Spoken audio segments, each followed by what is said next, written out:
खुलुमबाय इनसाइडनि बर'आव आं मिथु बर'। दिमा हासाव जिल्लाखौ आलादा अट'नमास काउन्सिल दाफुंनांगौनि दाबिजों 8 नभेम्बर समबारखालि इन्डिजिनियास पिपल फरामनि 12 घन्टा दिमा हासाव बन्द फोसावनाया जोबनानै थांबाय। मख'नो गोनांदि बे बन्दनि समाव खुंथायनिफ्राय 144 आयेन फोसावनायजों लोगोसे 11 नं आसाम राइफल्सनिफ्राय फ्लेग मार्चबो खालामनाय जायो। गुबुन फारसेथिं इन्डिजिनियास पिपल फरामनि आफादगिरि लिमा केइभमा बे बन्दखौ लानानै ओरैबायदि बुङो।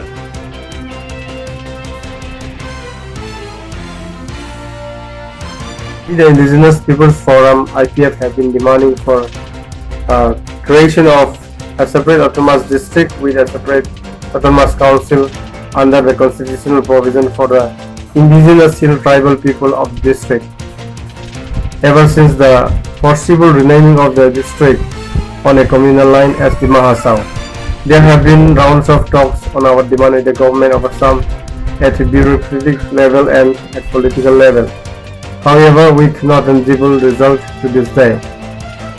We feel that the government of Assam is not sincere for solving our issues. We have called today 12 hours and since burn as a means to convey messages to the government about our grievance and plight. If the government of Assam goes on turning a deaf ear to our demand, then we shall be compelled to intensify agitation. So it is our sincere and earnest request to the government of Assam to take immediately necessary action to bring about the fulfillment of our long-pending genuine demand.